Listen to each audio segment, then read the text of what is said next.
Merci de nous faire confiance. Il est temps de votre journal sur la télé Étoile Jaune, mesdames, messieurs. Bienvenue à toutes et à tous. Mais tout d'abord, les grands titres de ce journal. Ils sont montés au créneau pour fustiger la surtaxation, les arrestations arbitraires et autres tracasseries policières. Ce sont le motocycliste du tronçon ville commerciale, cité Jeukamine. La situation est redevenue normale à la cité Jeukamine Moussonoy après plusieurs manifestations de femmes de ce coin qui revendiquaient la desserte en eau potable. À ce jour, le ménage de ce coin pousse un ouf de soulagement puisque desservi en cette denrée vitale.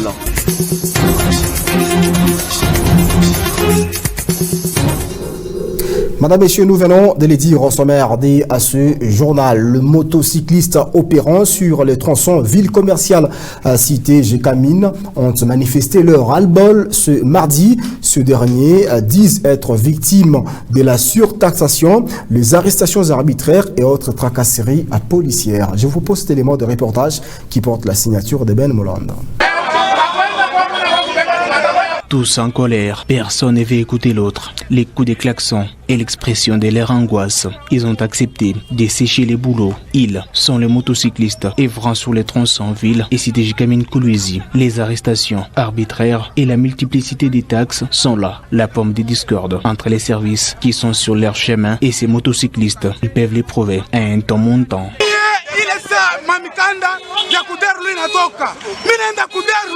Quand on avait lancé la vente des documents par la DRLU, j'étais allé m'en procurer à 143 000 francs. Mais il n'y a pas longtemps, j'étais avec les chefs de quartier, il m'a obligé de payer l'autocollant à 30 000 francs. Je lui avais dit que nous traversons un moment très difficile, mais je finirai par payer. À ma grande surprise, aujourd'hui, mon contact a été bloqué. Il circule avec des menottes pour nous arrêter.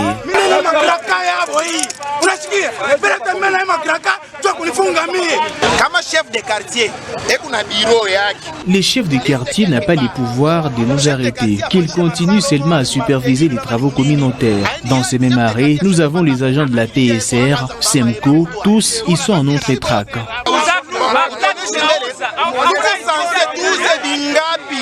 Pointé par les motocyclistes comme l'acteur principal, les chefs des quartiers a aussi sa version des faits. La perception de la taxe ne se fait pas dans mon avantage, mais c'est pour la numérotation. Malheureusement, les motocyclistes ne s'adhèrent pas. Nous parlons à chaque fois de l'état des droits. Mais l'état des droits, il faut respecter les textes édictés par le même l'État. La taxe de numérotation, elle est perçue par une entité décentralisée. C'est saga et sur plusieurs manches. L'implication du ministère des Transports et Voies des Communications serait d'une importance capitale.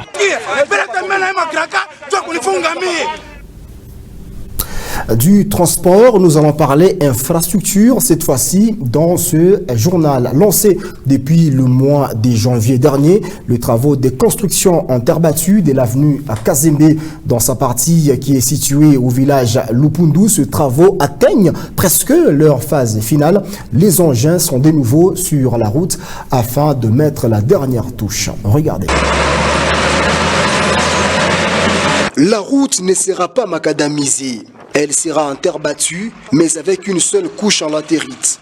Selon les superviseurs du chantier, d'ici 2 à 3 jours, la couche de roulement en latérite sera posée sur toute l'avenue et les travaux prendront fin. Là, nous sommes vers la fin de ces travaux. Nous les avons lancés depuis le 24 janvier dernier, mais nous avons connu un petit retard à cause de la mesure du confinement qui a été déclarée. Maintenant que nous avons repris, nous espérons terminer et passer à autre chose. Après cette étape, il ne restera que le curage de canalisation pour protéger cette route contre la détérioration due aux eaux des pluies. Espérons que la fin des travaux apportera un soulagement à la population des riveraines qui ne cesse de se plaindre de la poussière qui se dégage de la route à chaque passage d'un véhicule. des infrastructures. Parlons société, cette fois-ci, direction la cité Jekamine Moussonoy. Dans ce coin de la ville de Kolwezi, c'est en tout cas un ouf de soulagement, puisqu'après plusieurs manifestations organisées par les femmes de ce coin pour revendiquer la desserte en eau potable, la situation à ce jour est redevenue normale. La cité Jekamine Moussonoy est de nouveau approvisionnée en eau potable. De quoi pour le chef des cités de remercier toutes les personnes qui sont impliquées dans cette démarche. Ces images remontent du 5 juin 2020. Ces femmes de Chipuki manifestaient contre le manque d'eau dans leur contrée. Ce jour même, elles avaient barricadé la route Chagefort, empêchant toute circulation. Bien avant cet événement, le 29 mai 2020, d'autres avaient ciblé la route T17 en opérant le même acte, celui d'empêcher la circulation. Elles scandaient des chants de désolation. La cause reste aux communes, voir l'eau couler à nouveau à leur robinet. Des tensions qui étaient bien visibles dans la cité Jekamine Moussonoy. 19 jours après ces troubles, le calme est revenu. Leurs cris de détresse ont eu bon écho. Les habitants peuvent obtenir ces denrées librement, bien qu'elles ne soient pas en grande quantité. Chose déplorable, il y a un mauvais usage de cette eau. Actuellement, situation qu'on peut apaiser. Actuellement, la situation s'est tranquillisée. Le problème, ce sont les gens qui n'utilisent pas cette eau à bon escient et viennent ici au point de distribution avec beaucoup de bidons pour qu'ils aillent par la suite arroser dans leur jardin. C'est ce que nous déplorons. Nous demandons à la population à bien utiliser cette eau qui sert à tout le monde et non l'arroser dans leur jardin. Face à l'implication des autorités provinciales, Jackson Mouteba, chef de cité, dit merci et rassure sa population. Pour ceux qui se battent, pour que nous ayons l'eau chaque jour, je leur dis merci en mon nom et au nom de toute la cité, parce qu'il y a d'autres cités qui peinent à avoir l'eau. Et je rassure la population qu'il y a des gens qui ne dorment pas et pensent toujours à comment approvisionner notre cité. Les habitants de la cité Moussonoy sollicitent plus d'implication de la part des autorités provinciales dans le rétablissement complet de cette denrée dans leur contrée.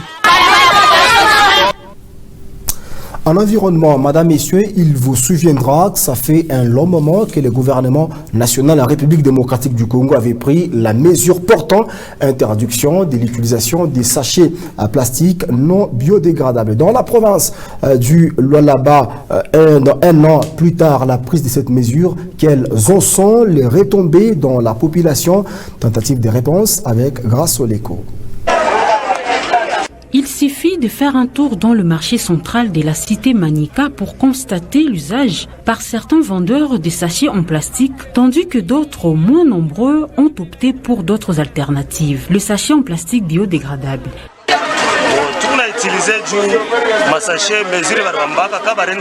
La raison qui fait jusqu'à présent que les gens utilisent des sachets en plastique est que la fameuse mesure ne s'est pas faite accompagner des fermetures des entreprises qui produisent des sachets. Tant que les entreprises fonctionneront, on sera contraint de les utiliser. J'ai beaucoup salué les mesures prises par les autorités, d'autant plus que ces sachets ne favorisent pas la salubrité d'une ville. Et si l'État fait vraiment un suivi adéquat pour l'usage des sachets biodégradables, nous allons tous obtempérer. Surtout, il nous donne un palliatif. À mon humble avis, pour que cette mesure soit vraiment d'application, il faut beaucoup marteler sur les entreprises qui produisent les sachets.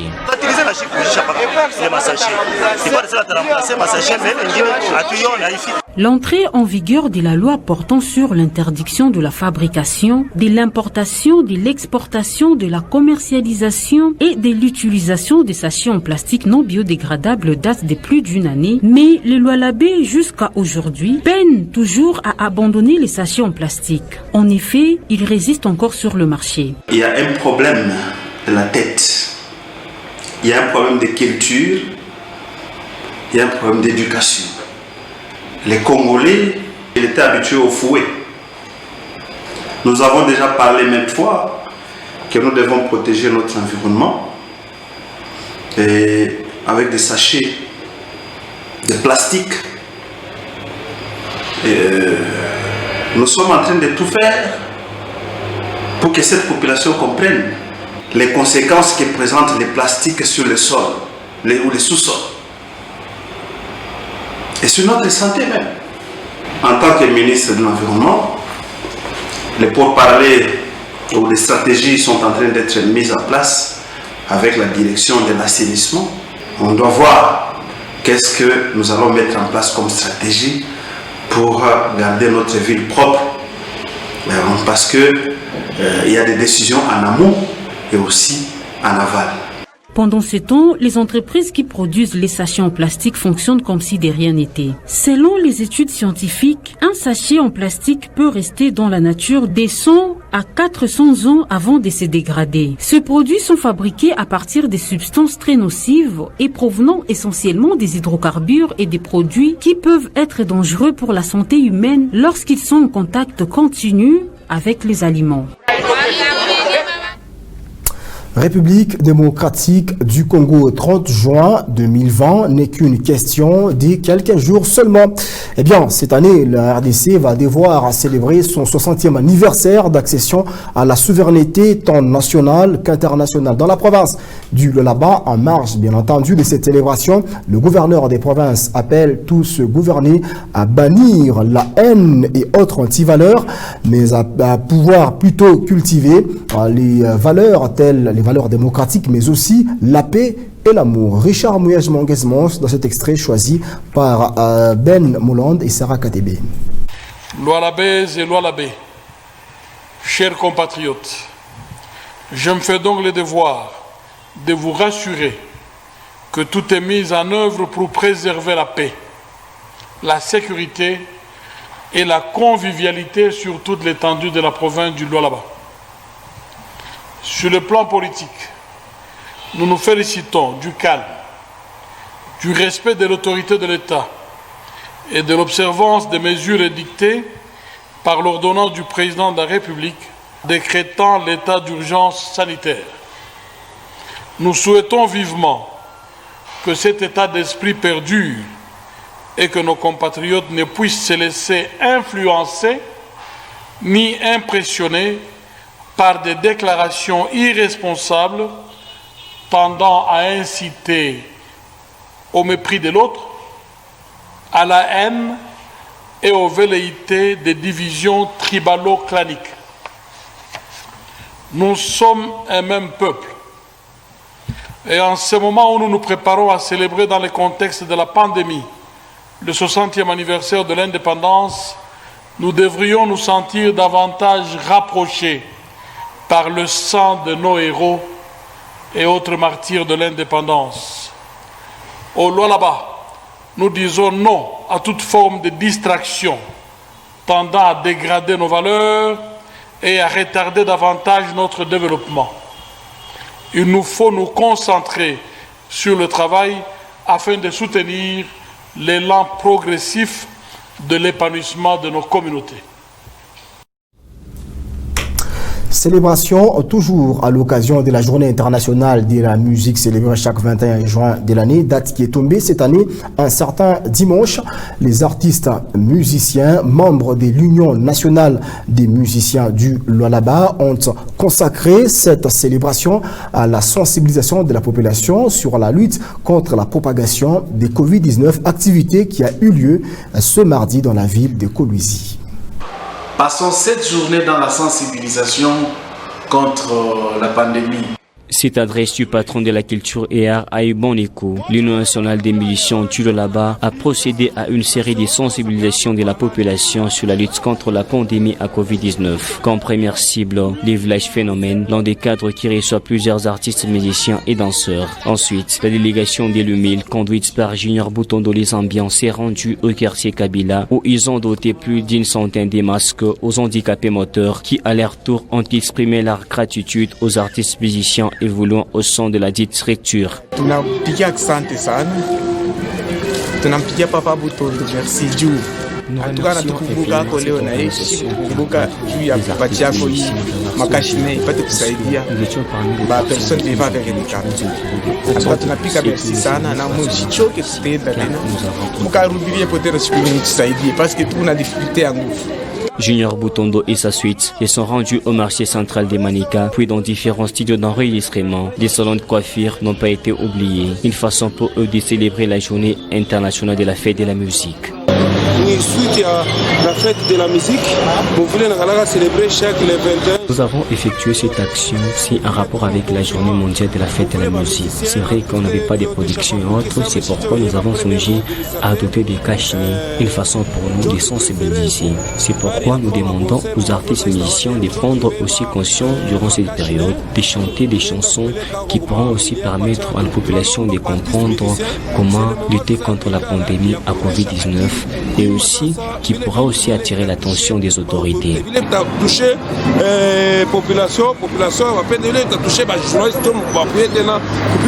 Au cours de cette opération de sensibilisation, plus de 1000 masques ont été distribués par l'UMIL aux mélomanes de la musique Lola Base. Cette fois-ci, nous allons parler justice en République démocratique du Congo. Elle défraye toute la chronique nationale que provinciale. Ce sont les 3 propositions de loi sur la réforme judiciaire en République démocratique du Congo, œuvre de Gary Sakata et Aubin Minakou, tous députés nationaux en RDC. Eh bien, ces 3 propositions de loi, en tout cas, font l'objet de plusieurs débats dans la province du Lualaba. En tout cas, la lecture est différente. Chacun tire les draps de son côté. En tant qu'opérateur politique, j'estime que cette proposition de loi est d'abord inopportune parce que nous avons beaucoup de problèmes au Congo. Beaucoup de problèmes pour lesquels il devrait s'y pencher. Mais s'attaquer à la justice, on dirait qu'il y a un agenda caché. Ça, c'est selon mon avis. Nous avons tellement de problèmes que tout ça, la justice maintenant, moi je crois que c'est vraiment inopportun. Parce que jusque-là, les choses marchent bien. Je ne sais pas, l'élément déclencheur, c'est le procès de 100 jours. Mais à mon sens, j'estime qu'ils doivent voir d'abord les conditions de la population. Il y a les traitements des fonctionnaires, des policiers, des militaires. Ils doivent chercher à permettre au gouvernement d'élargir son assiette pour avoir suffisamment de ressources. La justice, les propositions, je ne dirais pas que ce n'est pas constitutionnel, mais la proposition est vraiment inopportune pour ces bancs. Nous avons autant de problèmes dans la société parce que l'économie est en berne. En dehors du confinement, l'économie congolaise est en berne. Mais vous voulez chercher quelle nouvelles propositions pour en faire quoi? Je qualifie ça de moins sérieux. Les gens qui disent que le ministre de la Justice est des nôtres, il est du FCC. Le ministre de la Justice est le ministre de la Justice de ce pays. Il est membre du gouvernement. Désormais, quand on a conçu le gouvernement et le gouvernement fonctionne, ce gouvernement n'appartient plus à une famille politique. Le Premier ministre, quand il se retire au sein de son parti, à ce moment-là, il appartient à une famille politique. Mais quand il est en sa qualité de Premier ministre, il est Premier ministre de la République, nous devons éviter de plonger toujours, de dichotomiser la scène politique, de vouloir à tout prix ramener à la polarisation des camps.